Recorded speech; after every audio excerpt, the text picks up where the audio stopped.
Okay, the clock says it's showtime. Let's get this on the road. Good morning, Tina. If you're still in here, you might have stepped away for a coffee or something.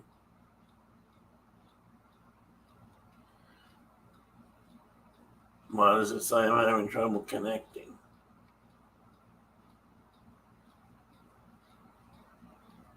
Hello, Tina. And hello, Chuck.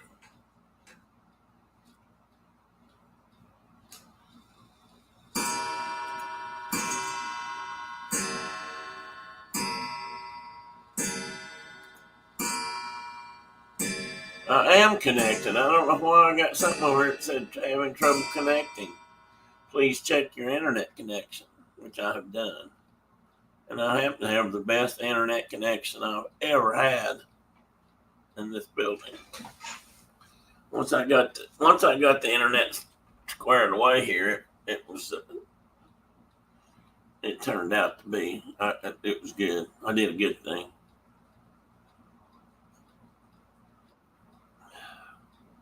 Hey, there's my old buddy Philip. Oh, Hello, buddy. good morning. Like that shirt. Yeah, it's something I got at Daytona. It's a 50-year anniversary of Suzuki in America. I think it's dated 2013. I got one of those somewhere. We must have been it must have been one of the Daytona runs. I think so. And there's Mr. Zorns. Well, good morning, fellas. Good morning, Carol. Welcome in. Good Morgan. Good morning. How's Wyoming? Hey, what's the temperature like in Wyoming today? Good morning, my wife Brenda Pruitt. Well, tail spinning baloo. It's going to be 90 plus again. Yeah, I saw that you guys. It's awful. I saw some parts of Wyoming were going to be over 100 today, maybe. Well, Sam just got back from Casper. He's got to do CDL training, and him and the fellows from his branch of the Game and Fish, and it was 102 there. Damn. And it's 90. It was 90 plus. It's been 90 plus all this week. I'm sick of it already. We only had 3 or 4 days. I'm ready. Just remember this. We got the same thing back here, but ours is muggy. Yeah. At least yours is dry. It's supposed to be 96 today. Yeah. Good morning, all. Howdy. And it looks like, Phil, it's going to be in the 90s till up into the evening even. Yeah. Just from the chart I saw. I think Monday's supposed to be 98. It's getting close to record temps for that particular date. Oh boy. Well, that's when we're supposed to break and start heading back to the low 80s. So there's hope on the horizon. I wish I could say the same. I think it's too early for hope here. We might have, well, I don't know. It might drop back down the 80s, but it's this is right in the middle of our heat wave. Well, Dad said it's been got off all the way around them, and they've been in the 70s. Oh, well, bless their heart. That's good. I'm glad. Go figure that out. I can't. It's normally like absolutely miserable there right now. Yeah. It's been hot. I went in last night. I was out here at about 8:30 or so, and it was. I went in last night, and it was. I don't know if it felt as humid, but it certainly was hot. It was still very, very warm. Miss Diana, welcome in. Well, I wouldn't mind it so bad if they'd just cool down at night, but it's not. We're in that stretch where it just stays hot, when the house gets hot. And it's about time to go sleep out under a tree somewhere. Yeah, I would. Go ahead, Phil. I was asking Mark if he's got air conditioning or a swamp cooler. Well, we got two little window units, I guess. Not, they're plug and play kind of air conditioners. We don't have air in this house. And then fans running everywhere. I took Caitlin to the mountain yesterday. We went fishing, and it was hot up there too. And we're standing out in the sagebrush by this lake catching trout. And Caitlin starts hollering that here's a martin, here's a pine martin running right by her. Yeah. And I'm like, oh, yeah, right. I mean, we're down in the sagebrush and we weren't in pine marten habitat. I said, you sure you don't mean a marmot? And she goes, no. And then it come squirting out and ran right by me. And it was a long-tailed weasel in the brown form. So it was she had the right bunch of critters, just wrong species. But right. Yeah, right. He was cool. He was a great old big one too. So the mistaken identity was understandable. Well, they look a lot alike, especially if you've not seen a lot of pine martens. And he darn near run right across her feet. I guess he was hunting around the pond. He was looking for frogs and such. But we got more fish to eat, so all was well. So how many you said Caitlin's a pretty good fisher person? Well, she had one hooked up, but tight lines, girl, tight lines. Sounds like somebody else I know. Yeah. Who shall not be named. But we'll just say Mark's got a fishing buddy. Who shall not be named. Now, let's just say Mark's got a fishing buddy that so far he's not been able to help much. Well, it's aggravating because it's tight lines. It's always tight lines. Otherwise, when they hit, nothing happens. Nothing happens. They're just gone. All right, Tina, I got to ask you. I saw this, but I didn't comment. So did you get the chains and Morgan in the house? Or was Morgan resisting? I was just pulling in the chains. That just doesn't sound right. There's something about that. Sounds like there's like somebody tied the other end of them making weird noises or something. Well, either that or she's like pulling Chuck's chain trying to get him to do something, or yanking the chain, as we say down here sometimes. Oh, man. Yeah. The allergies are bad. Everybody's sneezing, carrying on. Mine's been horrible lately. It's hotter than dang it, and the bugs. We got hatch number 2 of the Alaska state bird. Mosquitoes? Oh yeah. Is that what you're talking about? Yes, sir. The horse standing in the barn. It's like 1,000,000 degrees in there, but the bugs are less. So yeah. What if you opened up both? Well, I don't know if you can open up both ends, but if you had a wind going through there, it might help keep them blowed off of you anyway. Yeah. That's probably a good thing, Chuck. That's good to know. Never had to be chained down. With them big old, remember them big old, Dad called them dogs, those log chain. I've used them a You couple. hooked them in and like snapped them over and then tied them off, and there wasn't nothing. Hey, Chris. Good morning.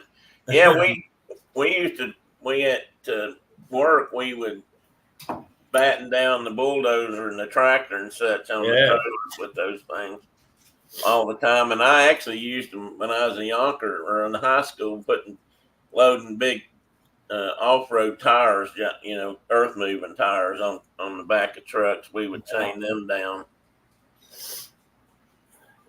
Diana says we can't even be outside right now. The mosquitoes are so bad. Yeah, they're awful. Look there, she even found a mosquito emoji. They're sometimes we get a good year where we get kind of a pass and we only have one hatch and it's just a pretty light one. And such is not the case this year. They're supposed to spray. Our little community is going to spray here. They usually run up and down my irrigation ditch.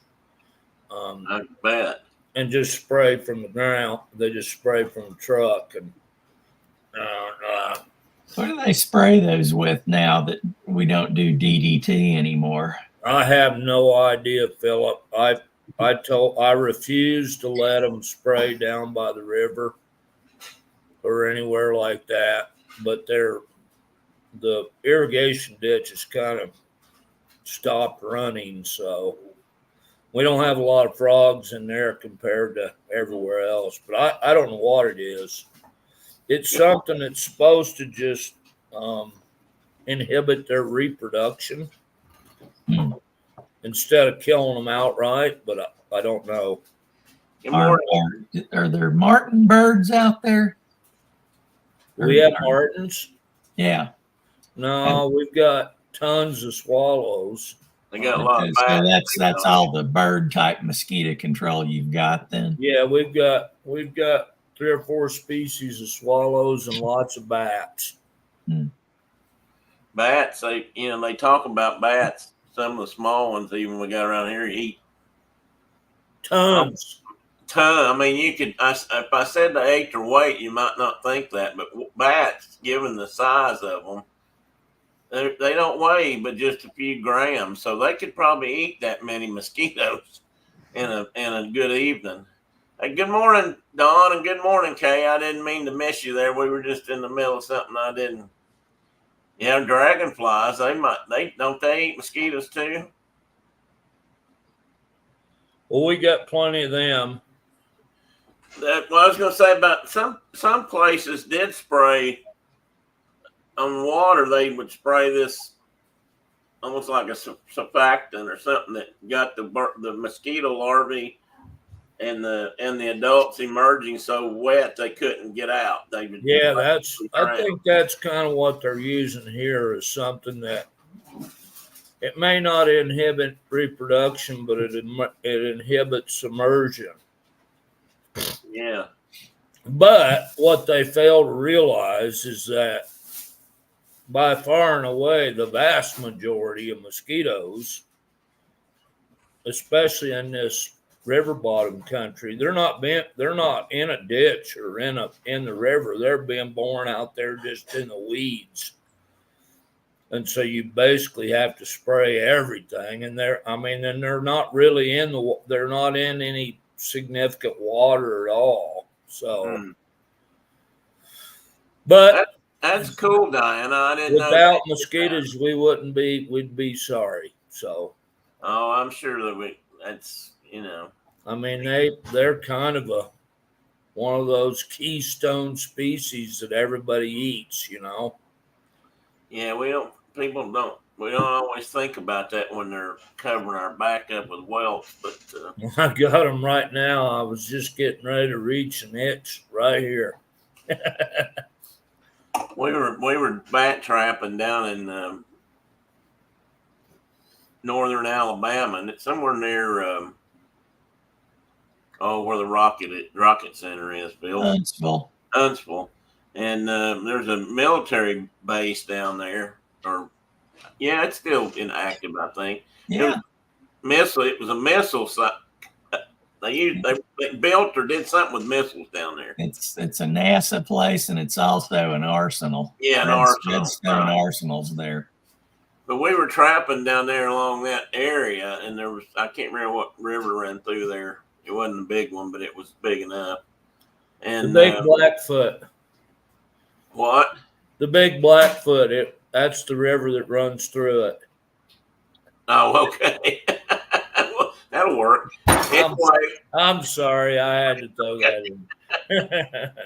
we went in there in the afternoon because the way that worked, you'd go in and when it was light, and you'd set up your mist nets, or you'd set up your poles and rig the mist nets. You wouldn't unfurl the mist nets, but you would get them set up, and then we'd go in there at night, like at midnight, and we'd unfurl the mist nets, and we'd stay out there for 2 or 3 hours and see how many bats we got, that kind of thing, identify them and all that. But when we went out there in the evening or before it got dark to do all that, mosquitoes were so bad, and they were big ones too. But there was one of the guys working. I looked at him, and his whole back was just covered with these blood-sucking mosquitoes. I don't know how he even made it out of there because he couldn't have much blood left. But we thought we were in real trouble. In fact, we thought we might have to go find somewhere if we could find mosquito netting to cover our whole body because we thought it was going to be that bad. And it was weird because at midnight when we got out there, it's almost like they disappeared. Yeah, they got to take a break too. They get full up and then they go do their thing. And there you go, Tina. Spiders eat mosquitoes. You're right. Bruno said his spiders have been busy since it's been warm catching. When we were kids, I've already told this before. My cousin and I, when we were kids, we used to go out on the front porch of his mom and dad's and grandma's house.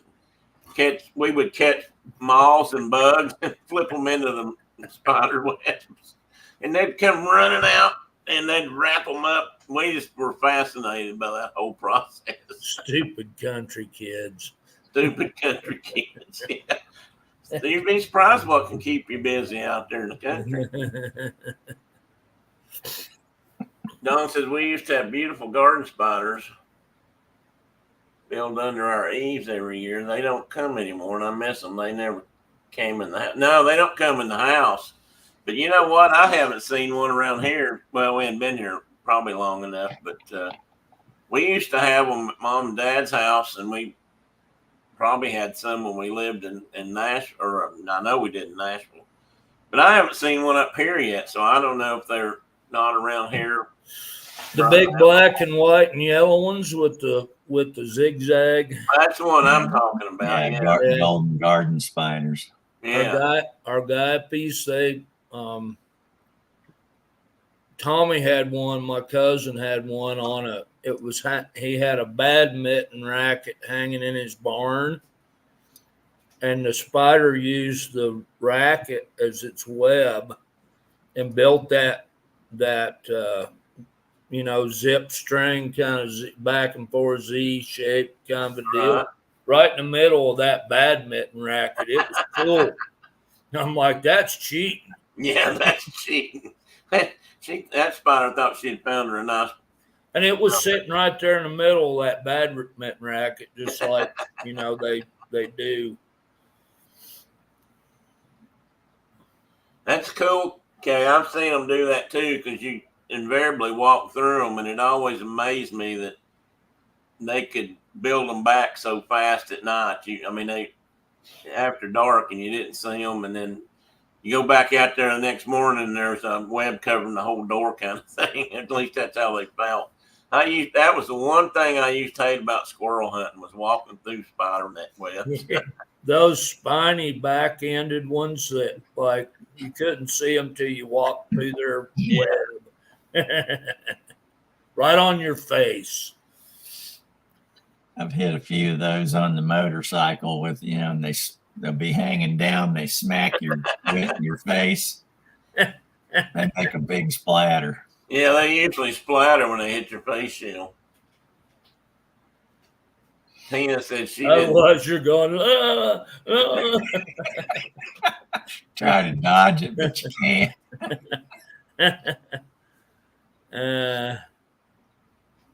Oh, Teddy's listening to the show. Well, hey, Teddy, you could be out here, but no, you're not. Hey, Penny.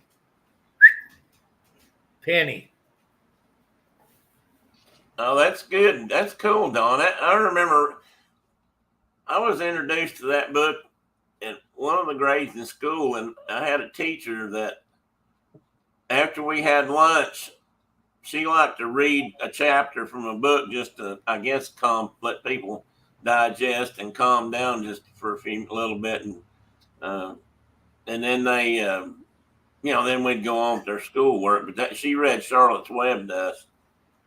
I loved it. I thought that I was fascinated by the whole concept. Hey, Turtle says hi to Teddy. Yeah, okay, I've heard them call that too. Her parents, you couldn't say their name around them. I've seen a few people like that. Yeah, I was in college. I read that story off to the children, and I'd shiver inside. Well, Tina, I hate that. I really do. Was the teacher's name Jean Campbell? No, it wasn't Miss Campbell. It was before that. This was in an earlier grade. Might even have been in the 6th grade. I can't remember her name. But anyway. Well, I tell you what, I'm going to start, and I know, Mark, you might think the topic's not your department, but when I get through, you'll see why it applies. So I'm going to go ahead and start, and then we can tell some tales. We were supposed to do Africa again sometime. Well, yeah, I got to get some pictures. I need to get, yeah. Yeah, as soon as you get me some pictures, we'll do that. Good point. I was going to set that up, but, we're not quite there yet, but we can be real quick. You guys need to put them in a Dropbox and share them or something. Like a Dropbox account. I could. I used to have. Sure. I know all about what you're talking about. Well, maybe I thought you fold them up and you stick them in that little USB port on the side of your laptop, and then you shove them over to another deal. That's right. Yeah. And that USB port's right below the cup. Yeah, and then you hit that send button, and then it lands in Tim's lap. That's what my buddy Cottrell called. He thought that was a cup holder. He said it pops right out there. He said it's handy. Let me throw in some airplane stuff before you start. Okay. Astronaut Joe Engle died this week. Oh. And he was the last of the 12 X-15 pilots. He missed out on Apollo 17 because they wanted a geologist to go, so that's why Harrison Schmitt went instead of Engle. And really, yeah, Engle is the first of only 2 X-15 pilots to go suborbital in his X-15 flight. And let's see, he flew the Enterprise shuttle, the non-powered one. He did test flights with that. He also went up on the second official shuttle flight. So he was 91. They used to take them up on that 747 and then just unhook them. Right, it was a big glider. Yeah, big glider. Yeah. So he passed away. He was 91. Oh, Chris knew him. He says, I used to talk cool. to John. Yeah, very cool. The only astronaut I ever got to talk to was John Glenn. I just barely got to talk to him. Was he asking for your vote? Probably he was. It was during that time period. He came through the hangar one afternoon or one evening. and had his hand out saying, "Give me all your guns."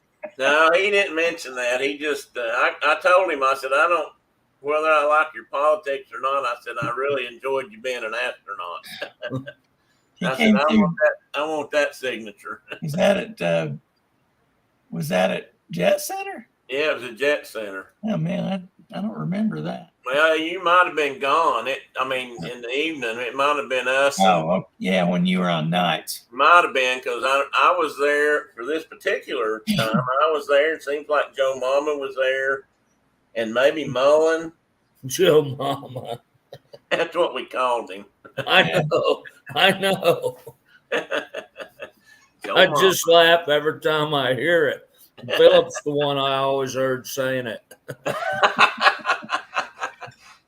Was it Amert that started calling him that, or somebody else? I think so. I believe it was I thought Amber. Amert. But when I think of that, I hear Philip's voice saying Joe Mama. Joe Mama, that's who. So, Chris, I didn't see if you answered Brenda up there. Brenda asked Chris if he was excited about Oshkosh, and I don't know if he's getting. Are you getting to go this year, Chris? I've been kind of watching Sarah's, not YouTube, but Instagram. Facebook and Instagram, and she's fired up. They're all going, a whole bunch of her and her friends. But she's going up. I think she may be going up to work this year because she's working for Cirrus now. I don't know if she meant full time or if she just meant for this summer or this event. But What's she doing at Cirrus? she's in sales and that, or that kind of thing. Probably showing airplanes. She may be flying them now to places because she's got quite a few hours now. Had a few Standard Aero people quit and go over to Cirrus. Oh, really? Yeah, mechanic types, doing completions and stuff. Huh. That might have been kind of fun. Didn't you tell me there were some issues, some AD notes or something out on those things? Not me, huh? Not you? Okay. I don't know if they're doing completions on Vision jets and the piston stuff or just the jets, but there's always a line of the little piston birds sitting up there too. So they're a nice looking airplane, and they've got beautiful panels in them, instrument panels. I mean, they're all, of course, everything's all glass now, and just about everything, and they're pretty snazzy, but they're also pretty expensive. Oh yeah, that stuff goes for $500,000 and up. Yeah, at least a quarter. Yeah, they're way more than I thought they'd ever be, but. I don't know, Chris. Do you know, did that airplane start over here as a home built? I was thinking somebody built those airplanes and then they became bigger, but I may be thinking of a different airplane. I know that some of those came about together. But anyway, so Oshkosh is about to happen. I was going to do another topic today, and I thought, well, that's not. I realized. Well, I think I've already talked about that. So, so I thought, well, hell, Oshkosh starts next weekend. I think it's next weekend. It's the 22nd, and today is the 13th. So it's Monday, 2 Mondays. So it's not far off. And like I said, Sarah sent me a bunch of pictures from last year. And but she's getting ready to go, and all her buddies are going to be up there. So I just thought I'd talk about it a little bit, not long. I'll go through here and we'll try to, because I know we've all got some stories that we could tell. It's the friendship of the airplane world. Kind of, yeah. There's a couple of them. This is probably the biggest, most famous one.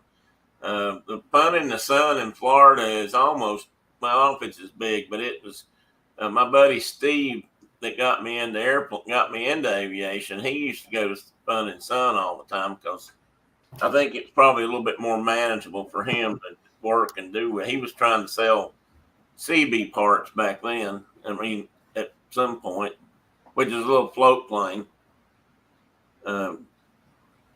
Unfortunately had Franklin engines on it. Oh, buckets. Huh?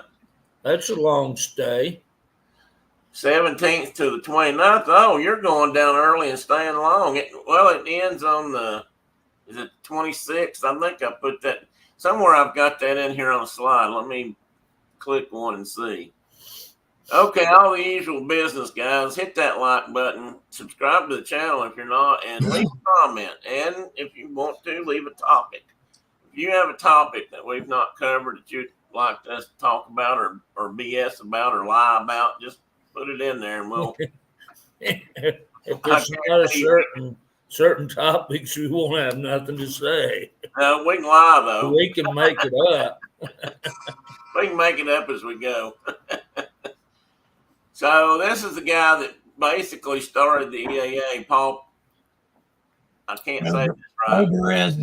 Poberezny, yes. And I used to say it Poperazzi or something, and I know that's not right, but it never came out right.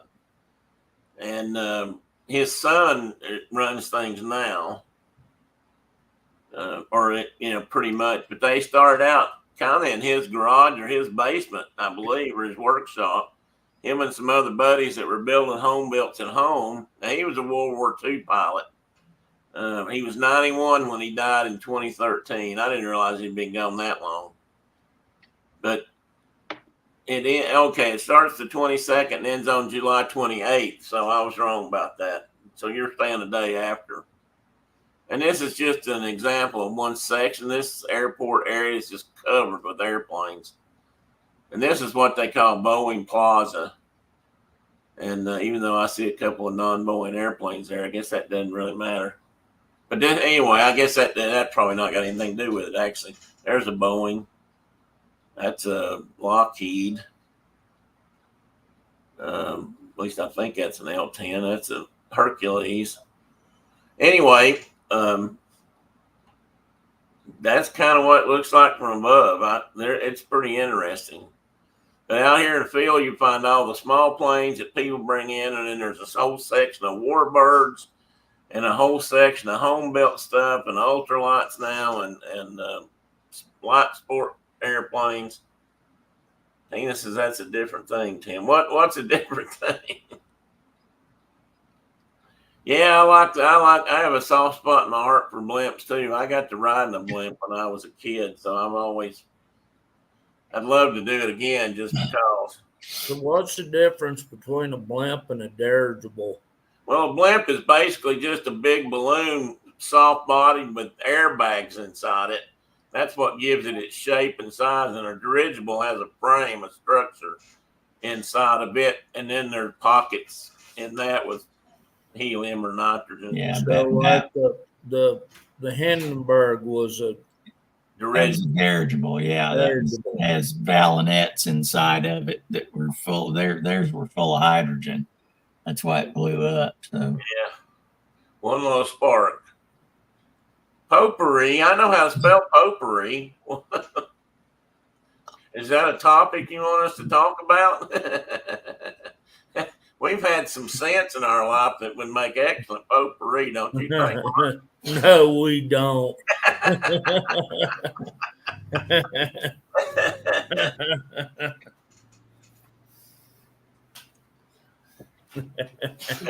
The ones I flew in, Carol, were long distance fox caller.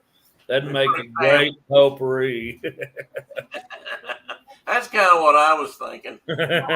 Docent, maybe. Yeah.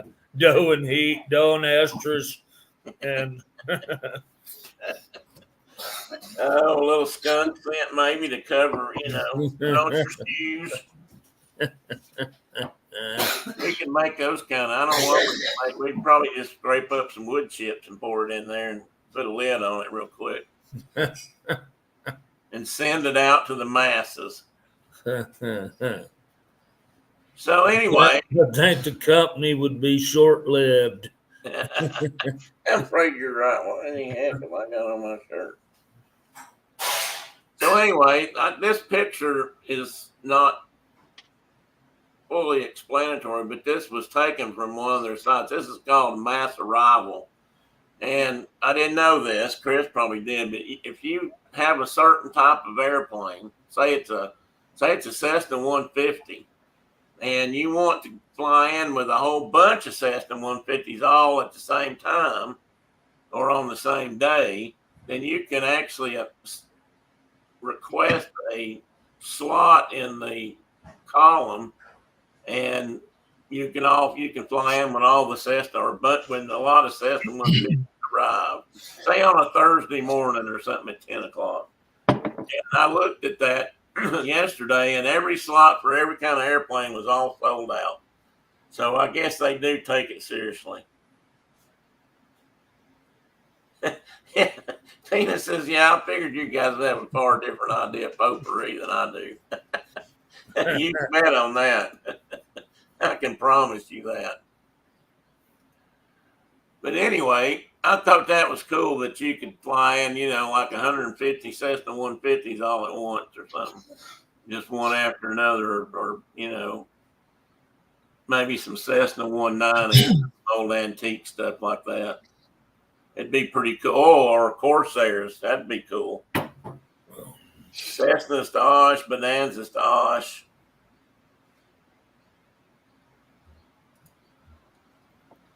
I just think that's cool. I didn't know they did that. I know that I've always heard that for a few days of the year, this is the busiest airport in the world, or at least it used to be. I don't know if it's still true or not, but I can imagine it would be, because there's thousands upon thousands of airplanes.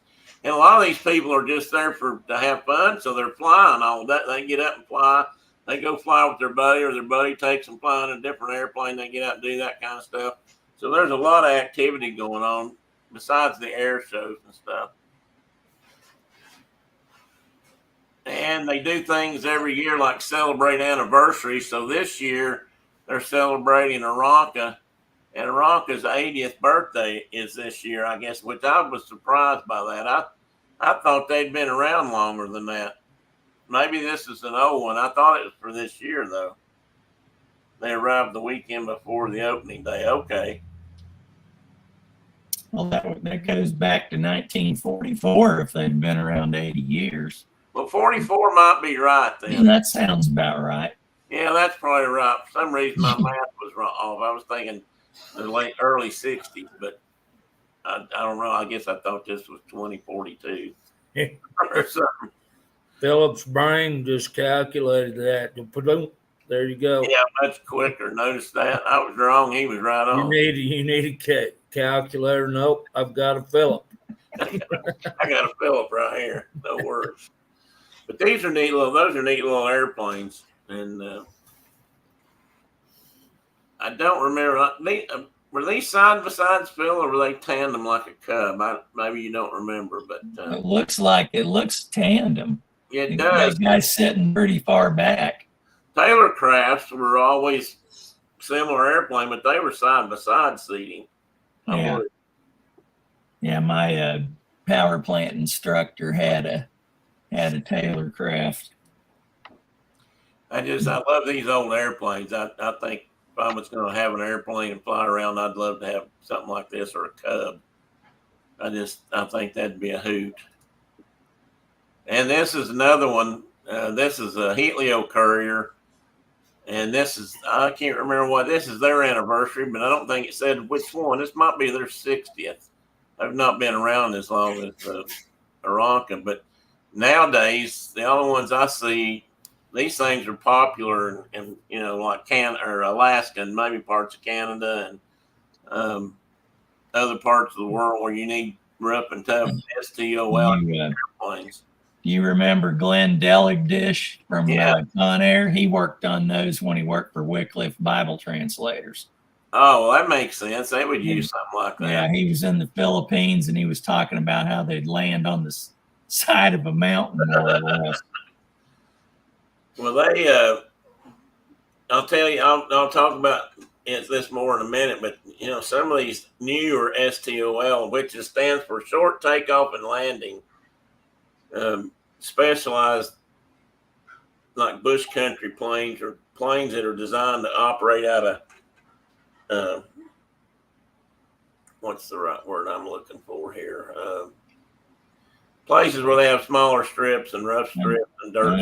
Unimproved runways. Yeah, unimproved runways. Yeah, that's good. I swear some of the stuff I flew in, you could land it on the width of the runway instead of the length. Well, I've got to tell you what, there's some airplanes out there now that can do that. Yeah, I mean, we had places we landed. I was like, there's no way we're going to survive this. And they'd just set it down and it just stopped. Well, you know what? You live in the land of the wind, so when you fly into a 70-mile-an-hour wind, you can just about make one out of a helicopter if you really try. I mean, I've seen video. If you're ever interested, go to YouTube. Oh, I hear a youngin'. Dino pictures. Hi there, Owen. Have you got an airplane story for us? You got any stories to tell today? He's got him muted. Oh, okay. I'm not sure why. I got something to throw in on EAA. Okay. I got a couple of pictures here, if you can see them. I used to work with this guy. That's Sam Pulowski. Oh, yeah, I remember him, yeah. Yeah, well, Sam was in Akron. This is where I worked with him in Akron. He was a sheet metal guy that did sheet metal work, repairs and stuff for us. Yeah. And that picture was taken in 1971 at the EAA, and this isn't his airplane, but that's what he built. That's a Tasmani PL1. His was polished. Oh, okay. And, he won like best of show for workmanship on that airplane. He flew it up there and showed it off. But yeah, he used to come in, and if we had sheet metal repairs in the hangar, you know, for damage or whatnot, he'd come in and knock something out for us. He was a fascinating fellow to talk to. I bet. Did he do like stunt shows? No, I don't think he did stunt flying. I couldn't make him big, Tina, because I'm sharing the screen. It won't let me do both at the same time. And you don't want me to cancel this right now because you know me, I might not ever get back in there. Hey, Ian, good morning.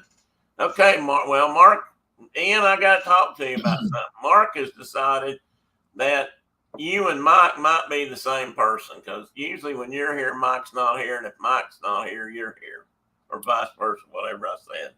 So I want you to think about that for a minute. I was just telling Ian, Mark, about your theory of he and Mike being the same guy. That's right. They're never in the same room together. Light is on. What you got to say about that, Ian?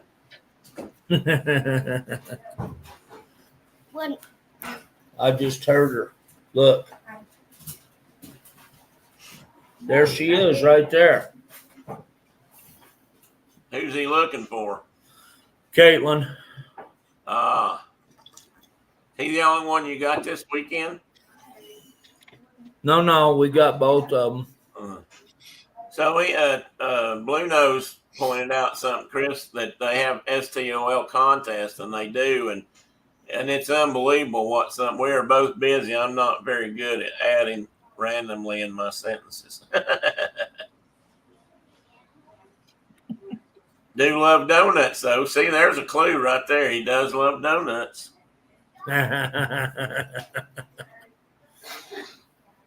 So basically, like I said, the EAA got started with home builds and things just like this.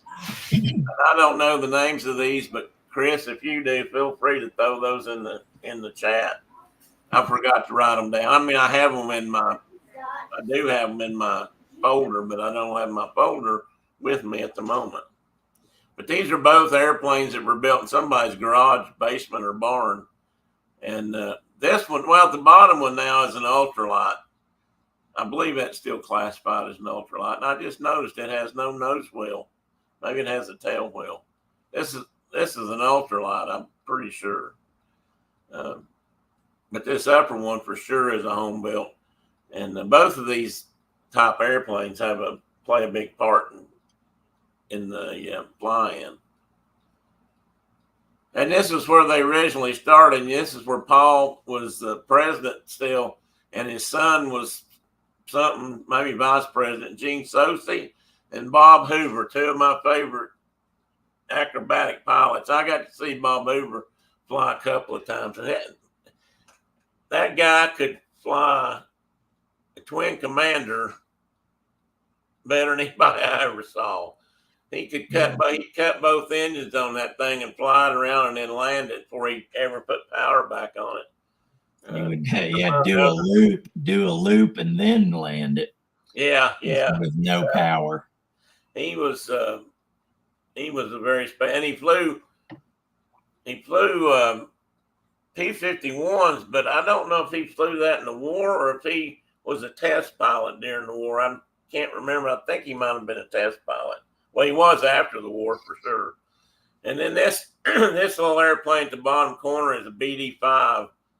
And at one time, this is built at home or by something that you could or can. Maybe you still can. And these were kind of neat little airplanes in that they were pretty fast. And then they actually made a little jet version of it. If anybody's ever seen the movie, there's a James Bond movie. I'm trying to think which one it is. It's one of the, oh crap, what's his name? Getting terrible with names.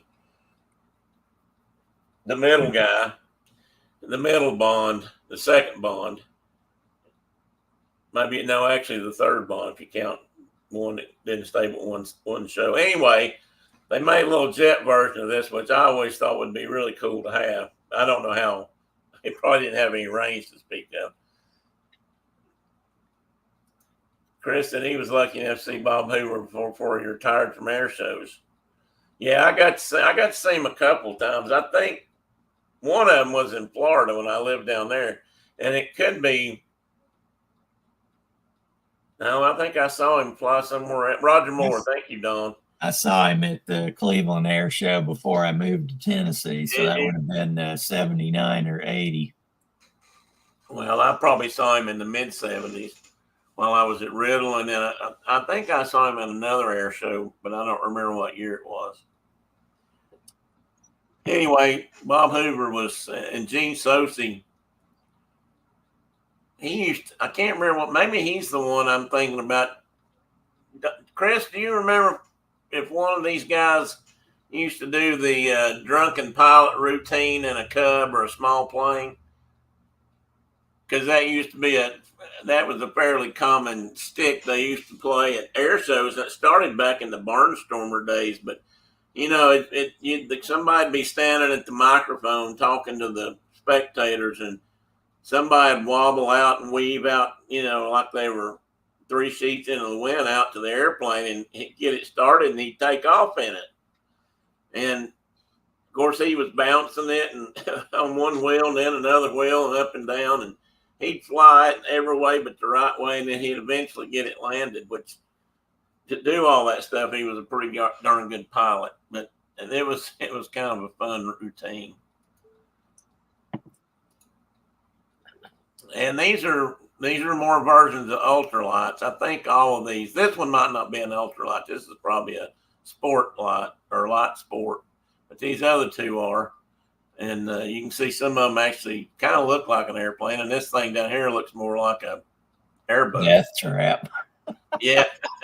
Oh my goodness! I just realized that one's got 2 seats in it, which is a big no-no unless that's a training airplane. I knew a guy that had a 2-seater, but he wasn't permitted to fly it. They were trying to get it certified so that he could use it as a trainer, because a lot of people that started flying ultralights back when you and I were in Nashville and then afterwards, when they kind of like Benny, what's his name?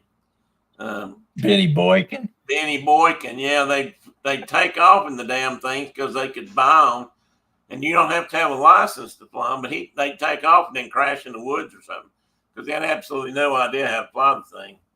He's trying to remember who used to do the drunk act, but Greg Kuntz and Kyle Franklin do that. Do they? Okay. And of course, the guy on the microphone in that drunk act, he's trying to talk him down, over the PA system, telling him what to do. And sometimes the guy will even talk back over the PA system, depending on who they are. But anyway, you could buy one of these things and basically teach yourself how to fly it, which didn't always work out. So some of these two-seaters were built for that purpose, so they could train. Talk to the Wright brothers on your Ouija board. Yeah. Well, that's a thought. I could go down to New Orleans and get some soothsayer to, have a big seance and bring up the Wright brothers. Maybe they could get somebody to come to the shows and put up a tent and tell fortunes, talk to the Wright brothers. And these are all sport lights. And Chris, correct me if I'm wrong, but you don't have to have a pilot's license per se to fly these. Because that's why they kind of created them. You can learn to fly them and then fly them a lot cheaper than you can most other things. Now, I don't know what that gets you for insurance, but when you think about it that way. But these are, and some of these are probably home built too. I'm not sure about the Sky Arrow, but I'm pretty sure about this guy down here, the Sky Leader or whatever its name is. And this thing looks like a home built 150. And this is what it takes to be a light sport aircraft that anybody can learn to fly and, keep it in your garage and take off down the street. They've got a maximum weight. They have to be unpressurized, fixed gear, a fixed prop. They have to stall at a maximum of 45. They can't do over 130 knots, although I'm not sure who's up there speed testing them. I guess they'd be on radar, but not if they're down low. And they can be one or two passengers, a pilot and one passenger. And they have to have fixed landing gear. I think I said that already. And they've got a reciprocating engine. So if you meet all those requirements, then it falls into that light sport. And that's become a pretty big segment of flying. One of our municipal airports turned 60 yesterday. And they had a bunch of old airplanes flying over. You could book a ride. Oh, that'd be cool, Diana. Kind of like taking a ride in a barnstormer. That's how barnstorming got started. Kind of was for pilots that came out of World War I. There weren't aviation jobs to speak of, and then somebody invented airmail, and they started doing that. But they did. These pilots would fly around and land in people's fields and give them rides if they could. If they had money to take a ride, they cost them $5 or $2 or $1 or whatever. And Chris has got to explain this better. He said light sports are between ultralights and general aviation. But they would do that, and that's kind of like what she's saying. You book a ride, it'd be a little bit like it. Only it's probably not some farmer's field. Anybody remembers the show The Waltons? One guy landed a Stearman in one of their fields one time. Everybody got to go riding.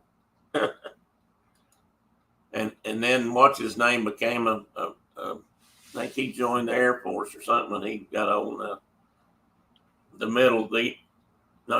youngest boy, I think. Anyway, and these are all warbirds of various kinds. And this one I thought was cool. I don't know if you ever saw this, Chris, or not, but I believe this is Overenzi's.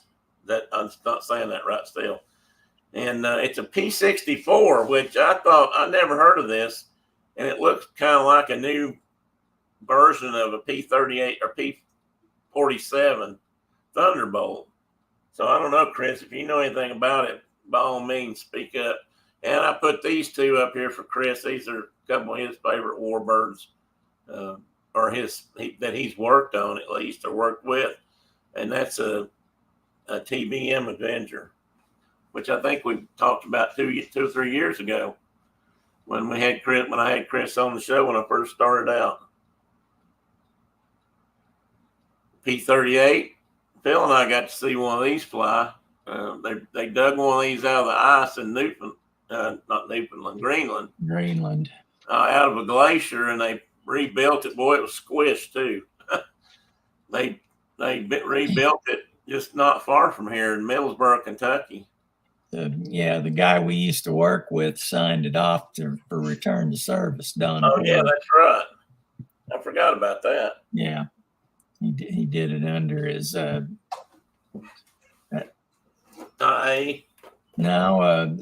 was a representative of the FAA. That. Oh, okay, yeah. Like an engineering thing, only not engineering. Right.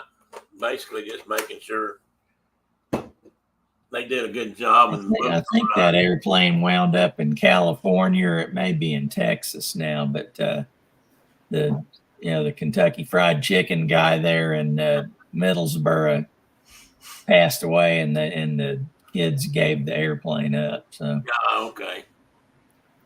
Was that the plane they flew over Cabana Twin, the camp in Bataan? When the Rangers were going in to liberate all the prisoner POWs. Could have been. Might have been. That's what the Japanese called it, the fork-tailed devil. Yeah. They definitely flew them in the Pacific Theater. Yeah, Marines flew them. I think Richard Bong was the Marine ace that had 26 kills or something like that. He flew one of those.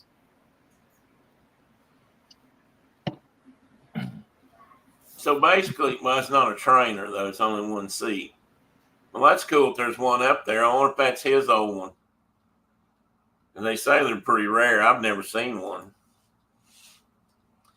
So anyway, there'll be lots of these guys up there. There'll be rows of Corsairs and rows of Mustangs, and maybe not this plane, but others. I know last year they had or Chris can say, but they usually have a whole row of TBMs there too, not naval planes. Oh, and I don't know what I was going to say about this. The one we saw, this could be it. It's not, but this could be it because it looked just like this when they delivered it. And this was one of my favorite. This was one of the first successful composite airplanes. Well, composite as we know it today. I have a story about composites I'll tell later, but this is a very easy. And this guy going down here is Bert Rutan or Dick Rutan. Well, Bert. That's his brother. Bert's his brother. That's right. Dick was the main guy. Anyway, these were really cool airplanes because they were experimenting or showing the advantages of this forward tail. The wings are in the back, the horizontal tail's in the front. So that's the part that makes you go up and down. And this is kind of a throwback in a way to the Wright brothers. They had their elevator was in the front too. Hey, John. Welcome in, buddy. And I don't know if you guys keep up with the space program, but there is the Rutans designed and built some of the aircraft that are now flying or have been. One of them has been to space, and it's the one that after they get up there, they launch it off the belly of another plane, and it goes up to its altitude. And I don't know if they've made a couple of test flights. Yeah. I believe it's the one that. That's the British guy, isn't it? Yeah, I think he's involved in it. That's what I was getting ready to say. I think he is involved in it now. Yeah, but Richard. They took it up and brought it back down, and it kind of floats down like this. He said he got the idea from watching the leaves fall out of a tree. He said, they don't just come crashing down. They just sort of float down. So it doesn't have heat shields on it. Hang on a minute. It doesn't have heat shields on it because it enters the atmosphere so slow. And then once it gets into the atmosphere, it starts flying again and they can land it. Richard Branson, that's the guy. Richard Branson. Yeah. And, he was there the day they the last time maybe the only time it's been to space. No, it's been to space a couple times because they test flew it and then Branson went up in it. So I don't know how many people the version of it has now, but it's another one of the efforts. I think they sell rides kind of like Yeah. Bezos does with his Blue Origin thing. And of course, none of them are cheap. And I've already showed that airplane once. And here's a gyrocopter. Well, actually, that's a helicopter. No. Well, I don't see a pusher. I guess it is a helicopter. Yeah, that's got a swash plate on it. Yeah, it's got two rotors. Yeah. Constant rotating, I would imagine. They don't have to have a tail rotor that way. Yeah. But so you'll not see something like that up there. And I thought this was kind of cool. This is a hangar. I guess they restored there. Again, correct me if I'm wrong, Chris, but and they just, I read that they just finished redoing this, and they're going to do more. But this is not a vintage aircraft. This is another new airplane or a home built or something you can build in your garage and put together, whatever. But this is just one of the things, the areas they've been working on up at Oshkosh. And this is the campground. And last year, this is where I believe it was last year, when Sarah and her mom went up there, they stayed in the campground. And they decided that wasn't, they didn't get a campsite soon enough. They ended up in the marsh. I think it rained and they ended up getting wet. We've been there, Mark. You and I can discuss that. Well, he ain't listening.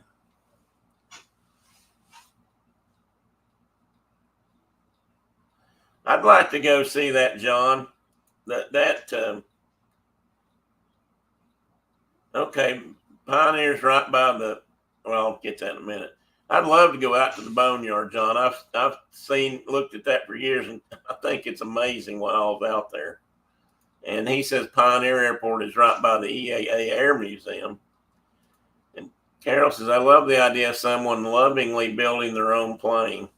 Oh, you'd be surprised how many get built that way. I've always wanted to do one. And of course, I never will now, probably, but I'd still love to put one together. And maybe even learn to fly it. Who knows?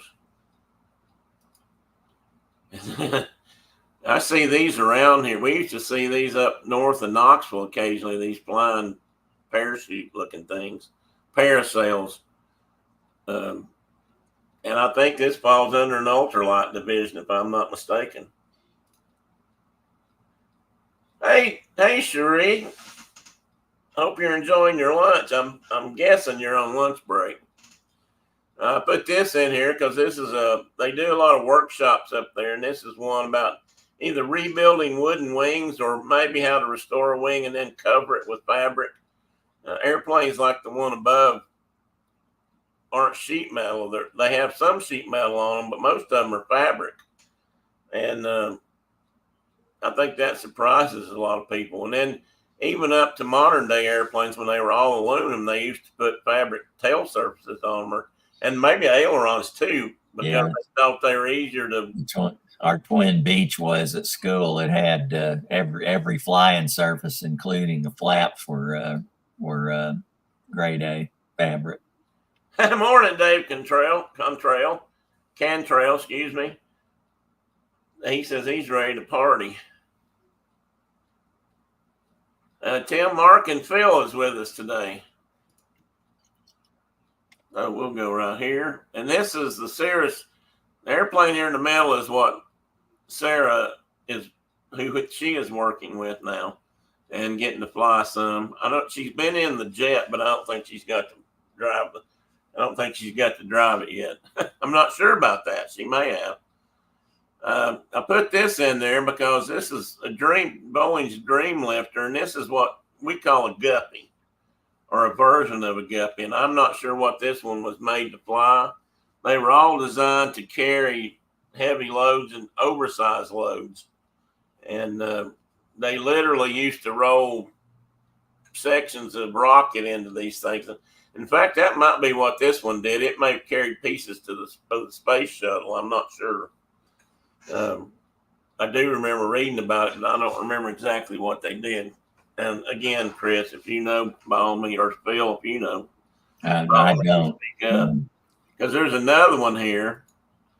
This is an older version of a guppy. I believe this is an old P3 Orion, which was a Lockheed, right? I believe it was a Lockheed. Yeah, it had 4 turboprop engines on it. Yeah, that should be T56s like on a C-130. Okay. Anyway, they could open this thing up. The whole nose or the tail, I believe the nose on this one, either folds up or rolls around to the side, and you can drive trucks into it. I mean, they made them for, like I said, they made them to haul oversized things that needed to get somewhere, I guess, kind of safe. And then we got these guys up here that are flying, that doing some kind of a aerial display with those paragliders that I showed a minute ago. And looking at it from here, they must have some kind of lighting around the prop cage or something to get those circles in the back, or halos or whatever. And this airplane, I'm not sure. This is a Mooney, and I'm not sure what the paint scheme represented, but it's pretty crazy. But Moonies are, metal airplanes. You could buy them. I don't assume they're not making them. Yeah, they're out of business again. And it was a fast airplane for the size engines it has. And the reason it was a fast airplane for the size engine it had was because they were tight fitting. I mean, there wasn't nothing. There wasn't room for anything in that airplane. Had no cables either. It was all push-pull tubes. Yeah, well, I forgot about that. I only worked on them a few times. And had a laminar flow wing on it. Moonies are pretty cool. Yeah, they are.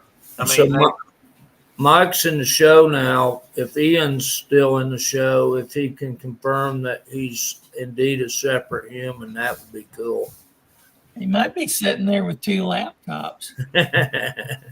That's true. It's ambidextrous, working one with each hand.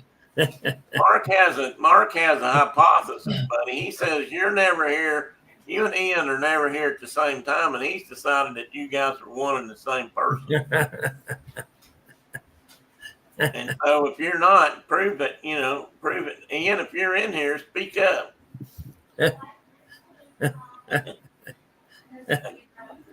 Chris says the Guppy was used to transport Apollo landing module. That's cool. Open next month, going up in a T6 Tex and fly over the ocean along the Jersey Shore. Oh, that's cool. I've never flown in a T6. That'd be great fun. What did Dave say? Always, John, always 5 o'clock somewhere except Michigan. Well, he's a Michigander, so I guess, or former Michigander, I guess he can say that. And this is just more general pictures of, I think Sarah sent these to me. She was just walking around. Chris, can you name this airplane? I know this airplane. I see it in air shows, and I see it, I think, racing and doing stunt stuff, but I can't remember what it's called. I think they're single seats. They may have double seats, but I've seen them do some crazy things in this little airplane. And this is the Vicky Cruz Educational Pavilion. And again, they do lectures and teach people how to build home builds and probably talk about other things. Ian does like donuts. Well, he said he did. And as Mark suspected, Ian has not spoken since Mike got here. Yeah, see, he's not on there. Yeah, you might be on to something there, buddy.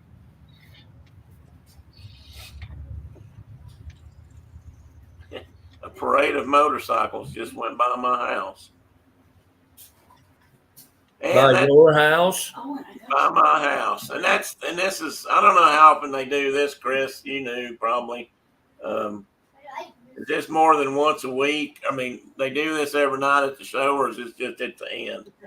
I went this morning and got myself a donut before I got my motor. Oh, did you get your license, Mike? Mike went to get his motorcycle license today. That's cool. But you and I still want you and I. Oh, there's Ian. There's Ian. Now the question is one of them just sitting there with two computers, or is he flipping back and forth? I mean, So what kind of motorcycle? Are you planning on getting a bike, Mike? And if so, what are you looking at? Is that going to replace the Airstream?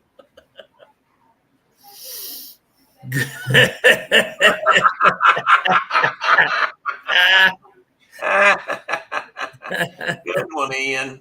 Ian, you can tell what kind of motorcycle are you looking for? Maybe that'll give us another clue. Oh, bad thing, Dave. Mike likes to talk about donuts, but he never has enough to share with anybody. Mike, thank you, Ian. I guess you and me look alike, huh? I don't know which one of you wants to take credit for that. Anyhow, so that's Oshkosh at a glance. Now, Oh, he's getting a Harley. Oh yeah, what kind? A road glide. Holy smokes! He's gonna go for the tuna boat right off the bat here. oh my God, Mike, he can follow behind the Airstream. Oh wait, are you up here? Carol said, Dave, I fear Mike has eaten them all on his way home again. That's usually what happens, Mike, or Dave. Mike gets a dozen donuts for us. Says he's going to, if I bring coffee, he'll bring donuts. But by the time he gets home, there's nothing but crumbs left in the box. I don't even know that Diana gets one. Maybe the dogs, but Hey, we my just had sister. a Harley go by too, Tina said. Go ahead. Go ahead. Well, I was just going to comment on what John said. Well, after you. No, after you, I insist. If this was the biggest air show in the country or Dayton, that's a good question, John. I would think Oshkosh probably is, just on the basis of how many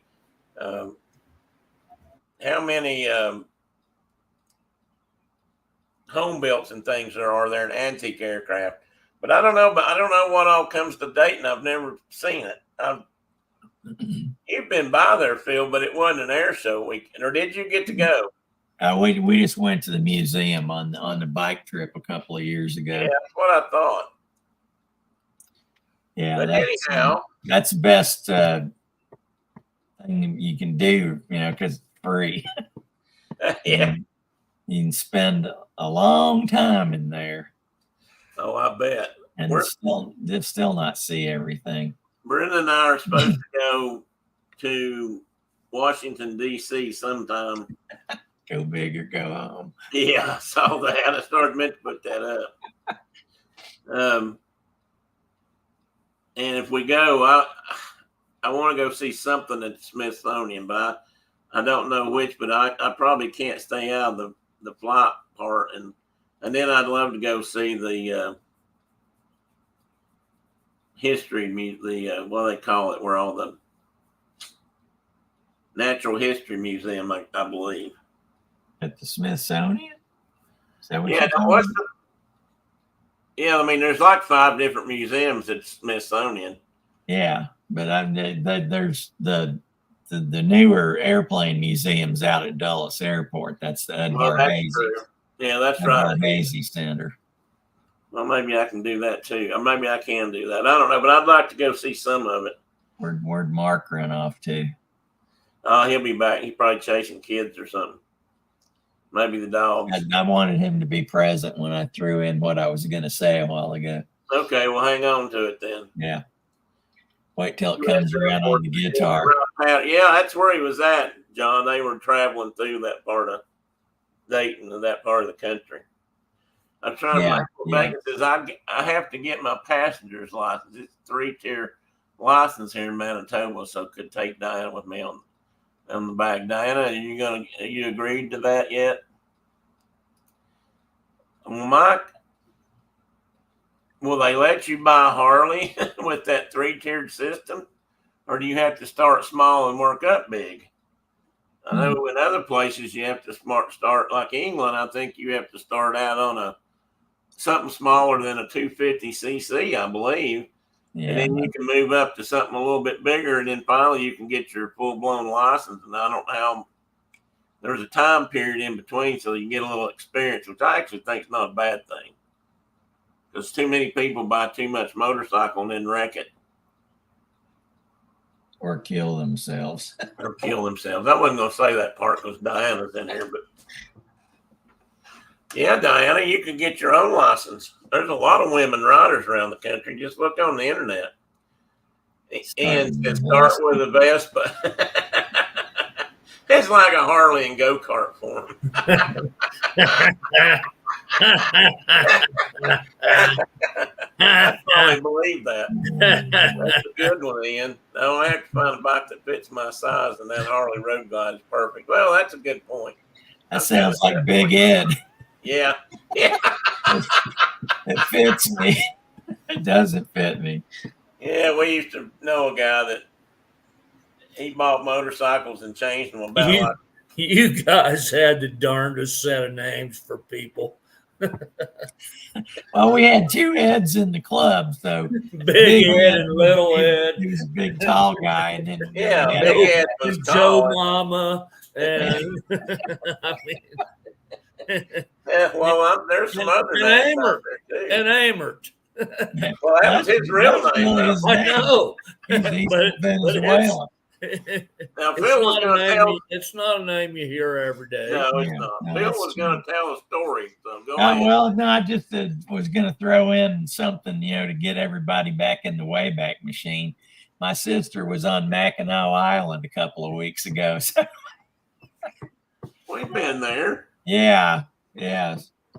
Things to do while your transmission's blown up. And your truck. Mike says, no, it'll take approximately 2.5 years to get my passenger's license here in our city. Wow. That's a long time, Mike, but having time to learn and ride is not a bad idea. People really try to go big too quick, and a lot of people end up in ditches. They end up dead or hurt, and carrying a passenger with you adds a whole nother responsibility. So I'm kind of glad they make you wait for a while, but that's just my opinion. And a lot of people wouldn't agree with that. So, Mark, let's talk. So we'll get back on the airplane track. Well, hold on before we do that. Funny story that just occurred in my kitchen. My grandson we're bug doping him. He's getting ready, or he went outside and he had to get the bug dope on. And he said, now remember, just spray it in my hands because he doesn't like it. He doesn't like his head sprayed. So you put it in his hands and he does it himself. And I'm like, and then Sean was like, now do your arms. And he was going like this.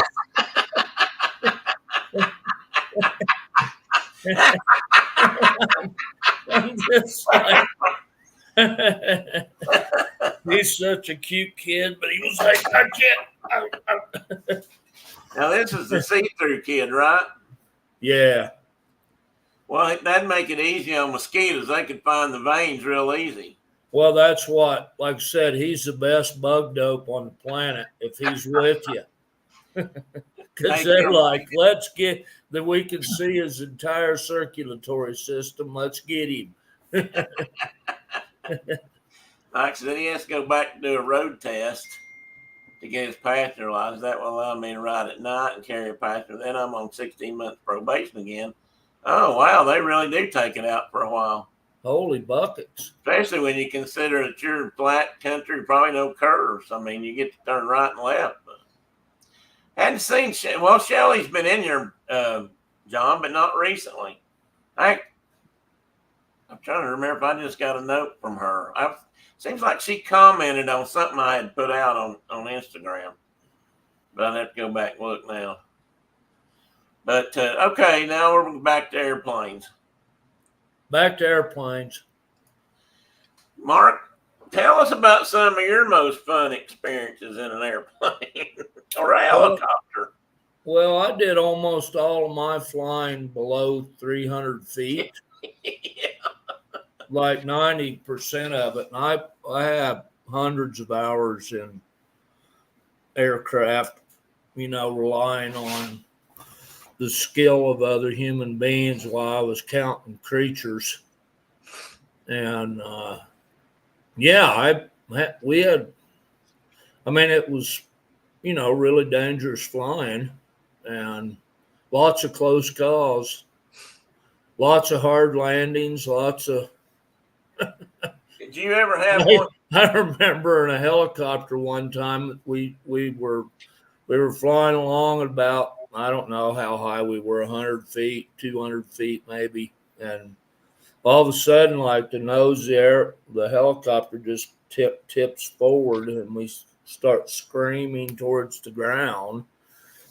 And I'm like, look at the pilot and like, are we about to auger in here? And he's like, no, the rotors are icing up. And sometimes if you turn it over and go closer to the ground, that ice will like shear off.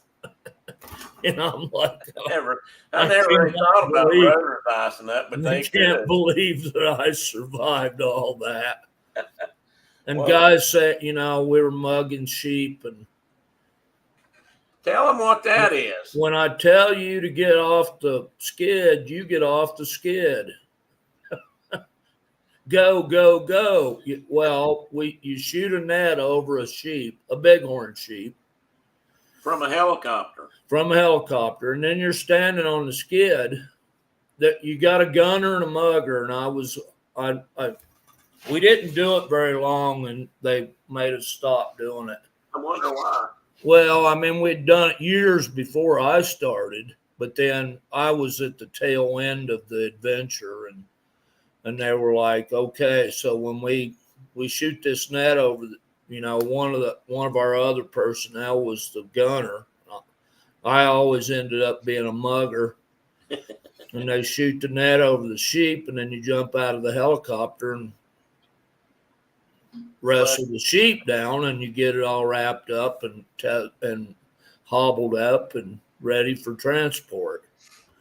And that was because we were doing translocations or putting radio collars on sheep. And you hauled it off in the helicopter? Pardon? You hauled the sheep off in the helicopter after you lassoed? Yeah, we would sling them underneath. Oh, you'd sling them. Okay. Yeah, so they were in a big net bag basically, and we just slung them. But so that was all fun. Were those old Hueys or something? What's that? Were they out, the old Hueys from, Vietnam era, or what? We were using Jet Rangers. Jet Rangers, okay.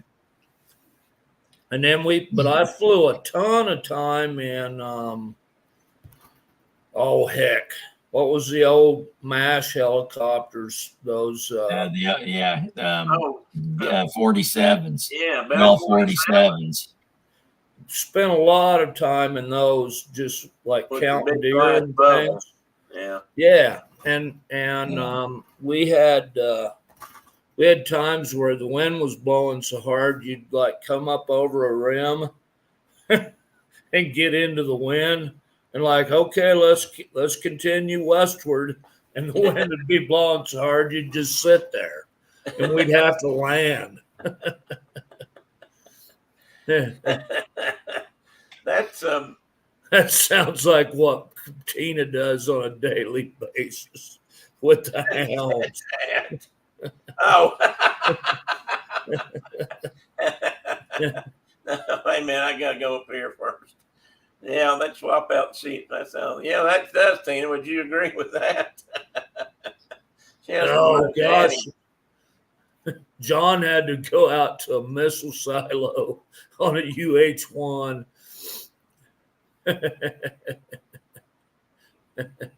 Oh no, he went after a pronghorn.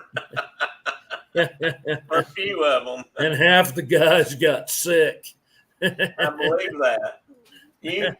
You're not much of a flying person, so you probably had to take several Dramamine to do a lot of that, didn't you? Or you just puke in a bag and keep going? No, I never got.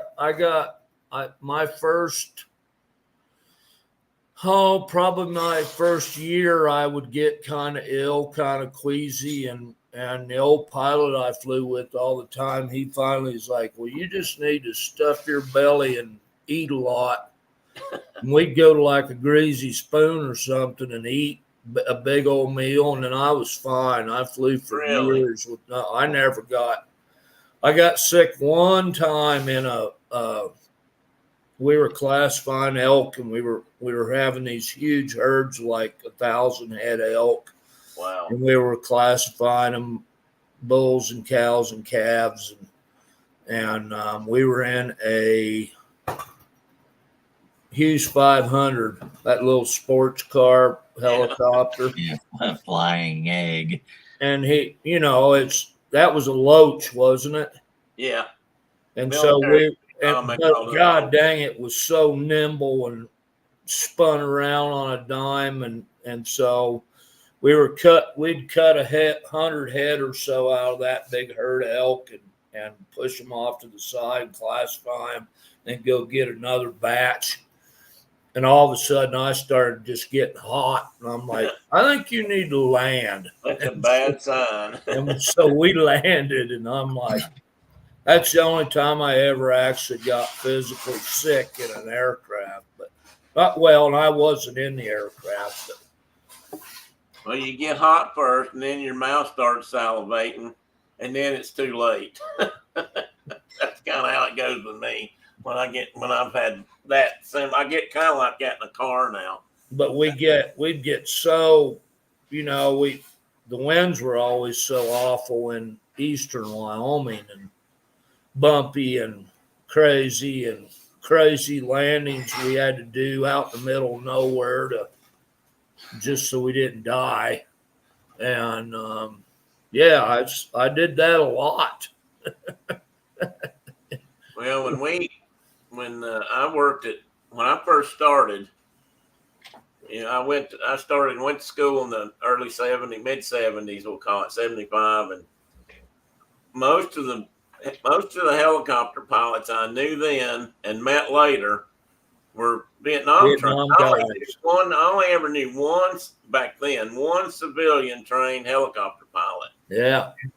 He flew out our hangar in Tri-Cities up around Johnson City and Kingsport. And but all the rest of them were former military, and some of those guys oh man, did they have stories to tell about Vietnam. And they could thread a needle. Every pilot I flew with was a Vietnam vet. Every single one of them. They were all old, gray-haired guys, which was a good thing to see in a pilot. Yeah. And they were all like, they could thread a dang needle with those helicopters. And I still remember we were flying up by Laramie Peak, northwest of Wheatland, and it started getting pretty bumpy, and the pilot goes, I don't know, boys. There was two of us in the helicopter. I don't know, boys. It's getting pretty rough. And I'm like, you're the pilot, dude. You make the call. Counting elk isn't worth it. And he's like, well, I think we better go in. And he did that whatever left rudder thing that they do where they just turn the helicopter around on a dime. Yeah. And away we went. And he had done, I don't know how many tours in Vietnam. And we were screaming back to the airport. And he goes, this is as fast by like, I don't know how many knots that I've ever been in a helicopter. And I'm like, cool. But we got back safely, so. Hang on just a minute. When I never got to do this at TVA because they'd quit all this fun stuff, but they used to fly the valley for eagle counts and duck counts back when that was a thing. and the waterfowl counts. Waterfowl counts suck. Yeah. And my buddy Steve Cottrell used to do that a lot. Him and, well, 2 or 3 of them, but he since I rode around with him a lot, he told me the stories. And, they had a couple of engines quit. They flew Bell 47s early on. And he had at least one, maybe 2 of them quit on them in the air. And the guys landed them in plowed fields or, got them on the ground without killing anybody. And in fact, I think it happened to my buddy Steve and my buddy Wes. I think they both had a similar experience. But they flew some fixed wing, but they mostly flew helicopters to count out of. And that's, it's always intrigued me because I've never actually gone out and done counts, but I've been up flying trying to see things and figure out what it is. But one, you got to be almost right on the ground. I mean, down low, like you're saying, under 300 feet or less. We flew under power lines all the time. Yeah. Every day, every survey I ever did, we were under power lines. Which, when you think about, so I've had waterfowl counts where we were flying fixed wing down the river. Yeah. And you'd be counting ducks or geese or whatever, and you'd go under a power line and then up over a bridge and then down underneath another power line. It's just crazy flying. It is. It is crazy. It's and there's no room for. I mean, like I said, we had lots of times where we just had to set her down somewhere, And 2 of the craziest guys I ever knew back growing up was when I was in A&P school in Florida. And they were neighbors. They lived in an apartment below me. Well, actually one building over, but had a roommate later that had bunked with those guys the first semester he was there. And both of these guys had been in Vietnam. I mean, these guys were nuts. They were like, I think they were Army, but they were like recon guys. And I won't even tell you what was hanging from their belt loops most of the time. But anyway, they wanted to go back in as warrant officers so they could fly helicopters. They wanted to go back in as helicopter pilots. And they were the first 2 people I ever knew, at least in Florida. I mean, well, I'll add to this in a minute. But every time they left the house, they both had at least one pistol tucked in their belt. And this was back in the mid-70s. And, they'd go to the grocery store, and there if you knew what to look for, you'd see that bulge in their back if you were behind them. They always had something. And I never saw them without a pistol. So I don't know if that was a leftover thing from Vietnam or what, but they were nuts, and they were wanting to go back in and fly helicopters. And there was another part to that. Now I don't remember what else it was.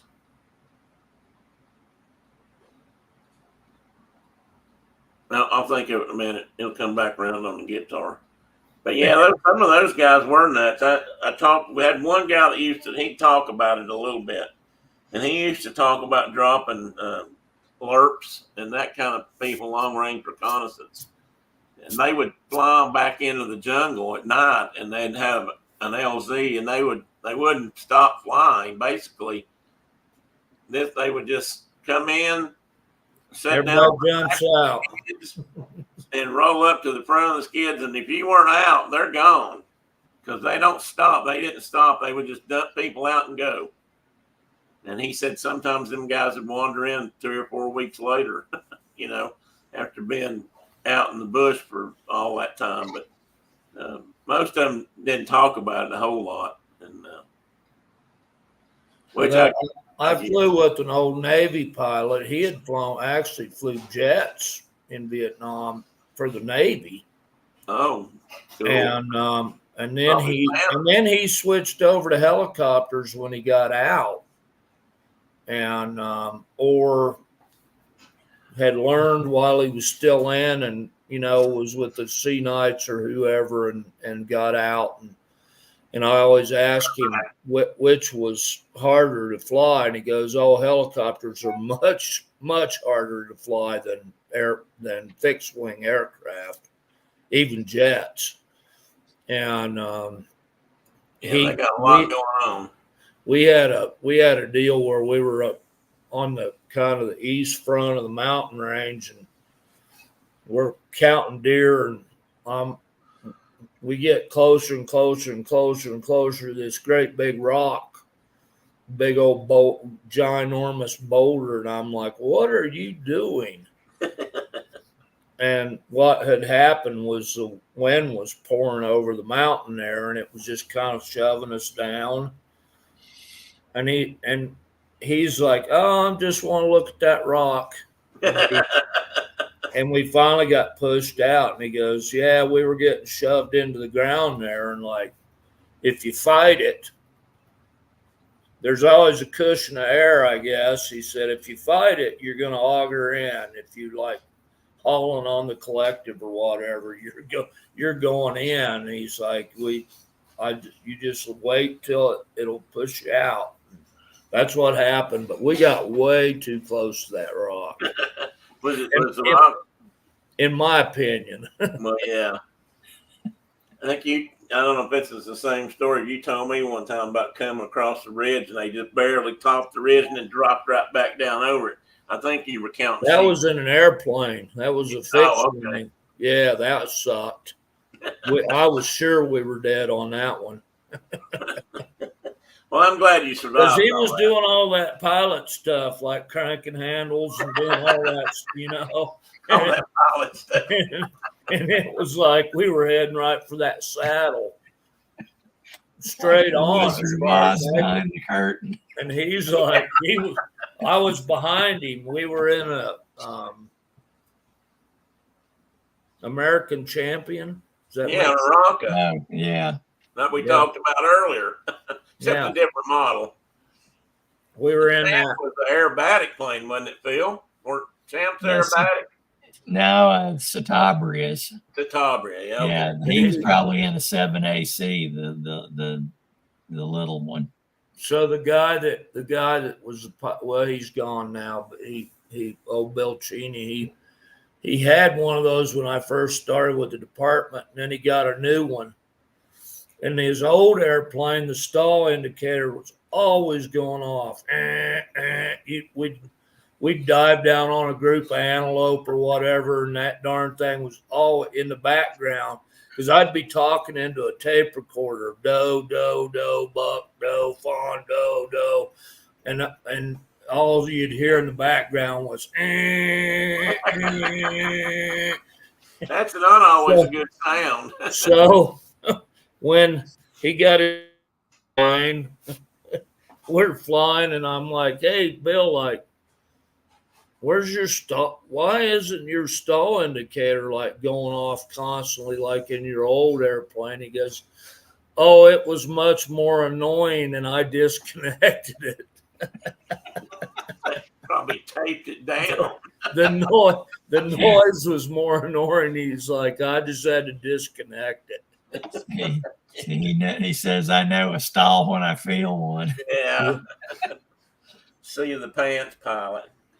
And he had done a years of like bush flying in Alaska, and then did a lot of coyote control work in Wyoming, and he'd been down like 8 or 10 times.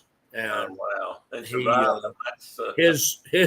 he and his son were chasing coyotes in a mud flat one time, and they had a camp they had put in. They were doing some coyote control for a rancher, and they landed in this mud flat that their camp was, and the temperature had warmed up. It was winter time. The temperature warmed up to where that mud flat was melted. And they stuck that airplane, and it just flipped it over on its top. Yeah, it would do that. They can. And they both got out and walked away, flipped the airplane back over, and his son went and got the fuel truck, and he flew that thing back to Casper like 200 miles. Right? And then his boys shot the end of the prop off one time with the shotgun when they were chasing a coyote. And so They landed at a neighbor's like ranch and found a hacksaw and a wood rasp and changed the shape of the prop, cut the other end of the prop off, and flew it back to Casper. He was Well, I crazy, guess man. you He can was do a that. crazy man. I loved flying with the guy, though. He was, but he was a little off. Okay, Mike, I don't understand that. You're gonna have to explain that to me. Mud flap. Mark was talking about mud flats. Oh, flats. Okay. Yeah, like a big salt flat, but made out of mud instead. Did you ever have to land out of fuel? Never did. You never did. Okay, I couldn't remember if you said you put one down He on the road. he got older though. The same guy. When he got older, he was still flying us around, and they came into the little local airport, and he told them to refuel him, and they didn't, and they got up and like left the runway and were like a mile away from the airport or whatever, and he looked up at his wings, and like, we don't have any fuel, and they had to set her down, but it wasn't with me. That I know that happened a couple times. I think to Cottrell, they had to go get gas. You set it down in the right place. We used to walk across the road at Decker's and buy white gas off them. They had what was that, Phil? Was that what was that brand? Amoco. Amoco. Yeah. And they were an Amoco station there at Decker's, and when Decker's store was open, Mark, did you ever go in there and eat or anything? Oh yeah. It was right across the road from the from the grass strip, and we'd just go over there and taxi the airplane over there to the pumps and fill it up with airplane. I probably shouldn't tell that, but that was that worked, and we flew some of the old junkers, the old stuff we flew, not junkers, but older airplanes. They probably ran as well on that as they did avgas anyway. Blue Nose said Carol sent me about a lopsided prop. It's about a gentleman who made a prop with one. Yeah, I've heard of that, Chris. I've never. There was one of those in the Piper Museum when I was there last year. I've seen pictures of it, but I've never seen it in operation. Supposedly, it was more efficient, believe it or not, than a double. But if that's the case, now they make 5 and 6 bladed props. So I don't know. So they took the one blade clear off down to the hub? Yeah, they put like a weight or a ball on the opposite end of it. Oh. To balance it, because it had to be balanced, but it only had one actual blade to pull you along. That was the deal with Bill when his son shot the end of the prop. Right. To balance. It was so out of balance, it was like, and they had to land. Yeah, it'll shake right out of the mounts if you're not careful. I'm looking for a picture of one. I'll find it here in a minute. Yeah, that was. I always wondered. I mean, I don't know all the science about a propeller or a screw, as they say in some places. Yeah, there it is. Look at that. That's at the Piper Museum in Lock Haven, Pennsylvania. There's a one-bladed prop. Yeah. I wonder what they used on that. I bet that other end's got lead in it or something. You'd have to balance it, wouldn't you? Yeah, he said it was counterweighted. Yeah. That was a pretty cool museum. It was in the old Piper factory before they moved to Lock Haven or down to Vero Beach. Yeah, Vero Beach.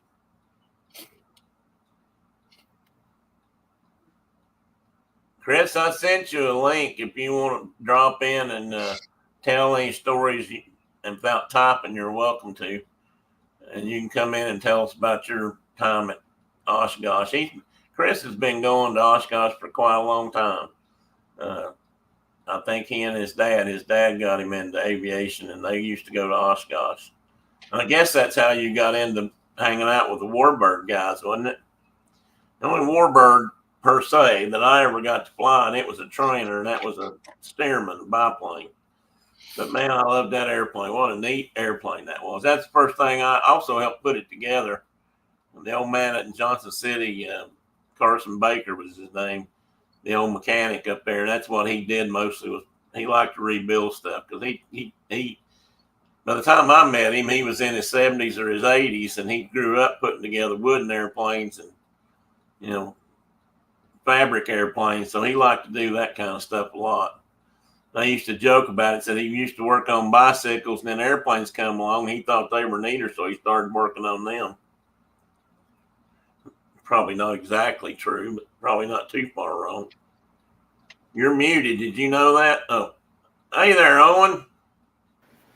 Hey there, Owen. Yeah, there's lots of adventuring getting ready to happen. So, all right. It got kind of noisy there for a minute. They're getting ready to go to the river. Is it swimming day? Probably. And Grandpa's going with them here shortly. So. All right. Well, it's about that time anyway. What date was the big boy coming through there? So it's supposed to be in Kimmer on the 23rd. Okay. And they're going to stop. I've been seeing some. They have like a sketch. Hey, young man, go be gone. They have, go in there with Grandma in the kitchen. Go on. They have a scheduled stop for about, I don't know, maybe a couple hours in Kimmer. And then they'll be coming right by my house. So I'm going to get photographs of whatever I can and send them to you train guys. Yeah. Are you going to go down to Rock Springs? No. Is that where you said it was going next? Or I don't go down there anymore, and I have to. It is not my favorite part of Wyoming. Well, it's a cool train, I'll tell you that. They're going to go from. Okay, Chris. They're going from Kimmer to Rock Springs as well. They might be going to. Well, they've got to go right through Green River. I don't know if they've got a scheduled stop there again, or if they're just going right to Rock Springs. Were they stopping in Green River on the way out? Because they're going to take the southern route. Which they've already done. They're already on their way back. So they've been to the coast, and they're on their way heading back this way. But they repeat part of the line all the way to Salt Lake, and then they take a kind of northeastern spur. Yeah. That runs them up through Ogden, and then they'll come out at Sage Junction and then go to Kimmer. Cool. So that anyway. It's a big old train. I'm gonna go take photos for you fellers. It's a big old train, man. I'm not kidding. I want to catch it. There's some kind of scenic stretches between here and town that I'm gonna try to set up and take some photos of it. Well, I appreciate that. What are you shooting with? What are you talking about? Phone stuff, or you got just my phone? Okay. Yeah. I won't have the 4570 or anything like that out there. I think Ansel Adams shot with a 4570, didn't he? He did. So Shauna won't let you out of the house. Well, there were a lot of people off the trains that shot with those. True. And got rid of a lot of really cool creatures. But killed a lot of buffalo that way. So Shauna won't let you take the good camera out to play with? Well, I mean, I could. I think you should But take it'd be easier for me to send you photos if I just use my phone. Well, that's a good point. And I can live with that. Take Caitlin with you. She takes damn good pictures with her tablet. And I can haul Caitlin with me, and she uses her phone. Yeah, she takes some really good pictures with her tablet or her phone or something. She won't be able to make its nose look bigger than it should be. Like a chicken. Like a chicken or a dog. Oh me. Wish I could. What are we?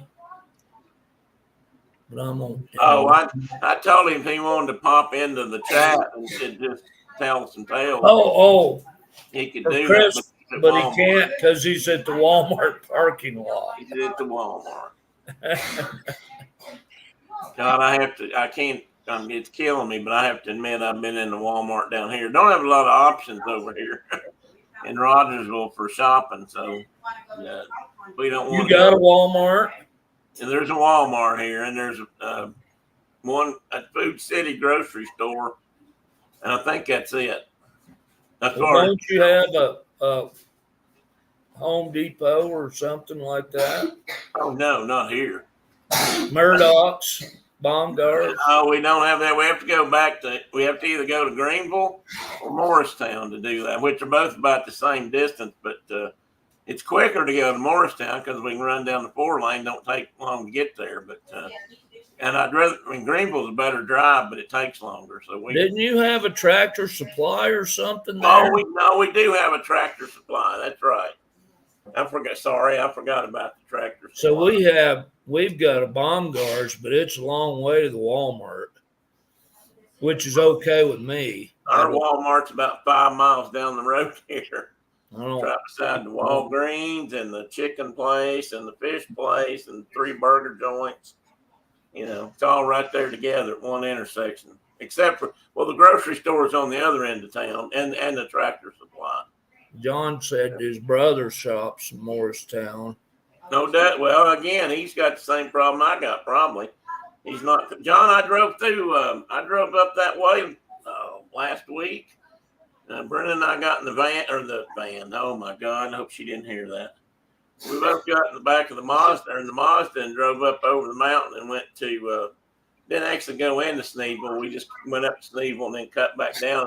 And I took her to the overlook on Clinch Mountain, and we came back down. Came in that way. Came back that way. Thing, the Mystery Machine. We can paint that on the side. Now, don't get me wrong. I like Tractor Supply a lot. They've got a lot of things. I'm becoming more Tractor Supply in tune. But well, that was the first one of those that their mom and dad had. Oh no, she heard it. It's your fault. I said that. Anyway, mine? No, Brenda. She likes to make fun of me and call her Mazda a minivan. And I said, this ain't no damn minivan. It drives me nuts when she does it just to get my hackle up. And now and every once in a while I'll slip and say it too. I try not to. I try my damnedest not to ever say it. It's a mystery machine. But anyway. I could paint some of them big flowers on the side and all that. Yeah. But anyway, we went up to around Sneedville, John. He's 5 minutes. He's up in the hills. Well, there's a lot of hills around Sneedville. I mean, Sneedville's kind of in the mountains or on the mountain. I don't know if it's down at the bottom of the valley or it's more up on top of the hill or a ridge. But anyway, it's a really nice drive. I don't feel if you ever run this on a bike. So he's a former New Jersey guy living in the mountains in Tennessee at Sneedville. So he must be running from the mob or something.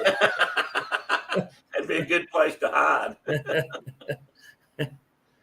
Yeah, I've run that Sneedville route a couple of times, different directions, and then going on back towards Caswell and down to Rogersville, and yeah, that's some nice road. There's some great roads around here, man. I'm telling you. They're a That's lot of fun. And there where the road comes out before you get to Sneedville, there the river's running through there, and then you cross the bridge and you got 66 over there, or 31 back down 31, towards Bean Station. yeah. oh yeah. It's a fun drive. That's Yeah. it. He's a born again redneck. Which one are you talking about being a born again redneck? His brother. Oh, his brother. Okay. Well, I don't know him, so I can't say. But maybe someday you'll come to visit him, John. And if you do, you gotta let me know, because we're not that far apart. So how far is it to Sneedville from you? It's 10 or 15 miles, maybe. Yeah, it's not. I was I thinking. mean, it's pretty only close. that far because it's, mountain roads. Right. If you could fly over there, it's probably not that far. I could look it up on a map. I'm not sure, but it's not very far. But it's a great, beautiful drive from here to there. I'll tell you that. It's lovely. It's a twisty winder. It is a twisty liner. I'm going to measure it. Let me see. That's why people out here, because they don't ever close school for snow out here. It'd have to snow like 27 feet before they'd give a snow day. But, where we grew up, we got out of school all the time because of snow and ice. And it was like, well, there's a reason for that, because the roads go like this. Yeah, and up and down. You can't stay on them when there's snow or ice. Well, this thing says up, like, again, straight line from here to Sneedville is 12 miles. So, Yeah. but you run 66 up there, you probably go twice that, almost twice that time you get up there, because it doubles back on itself 2 or 3 times. And there's a lot of good twisties up through there. I enjoyed the drive up there. I mean, and you get up there and you get into real redneck, country, and you can almost see anything sitting in somebody's yard. There's probably some hiders up there. Oh, I guarantee you there's hider. I promise you that. That's the land of the hider, buddy. I need to get my buddy. I probably was a hider, so I can't laugh too hard. My cousins were, for sure. Because they'd get me to hide when I was over there. Anytime a car drove by, they'd say, "Get down, get down." Get down, get down. Hide. And I never knew why. We always were in the creek or something along the road, and if the car come along, you just duck down. There you go. Hey, John, or Bob, Chris, thanks for dropping in, buddy. You just wanted to know where you were getting your mud eels from, or whatever. Mud eels? Well, Lease Brook lampreys, we used to dig them for fish bait. Oh, okay. Back in the old day. Oh, they hide the steel still, Ian. Well, unless they open up a store and get a license like they do around Gatlinburg. But the other ones, they're still well hid. There's still some out there, believe me. You can still buy moonshine if you know the right people. Usually, if you know somebody that works in the sheriff's office, that's usually a good source. Yeah. I've talked to more people that said, "Yeah, there's a deputy down at the sheriff's office." Got a deputy that gave me some shine. Yeah. John, goodbye, buddy. Thanks for coming in. Say hi to Dad. You have a great weekend too. And Mark, I know you got to go swimming. I'm gonna go walk down to the river and watch my grandchildren swim. So, all right, well, you go do that and tell Sean I said, hey. And this week, if we can get together this week, we'll do some picture swapping or something. Okay. All right, buddy. All right. See ya. See you, Mark. Have a good weekend. You guys have a great one. Everybody. Yeah, you too. And guys, I guess it's 12 o'clock straight up and down. I probably ought to sign off.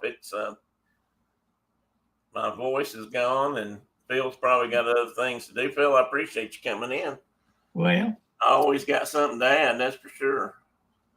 So everybody out there, have a good weekend. I hope everybody's safe, and if you got anything special going on, well, I didn't ask in time, did I? I should have asked that while everybody was here.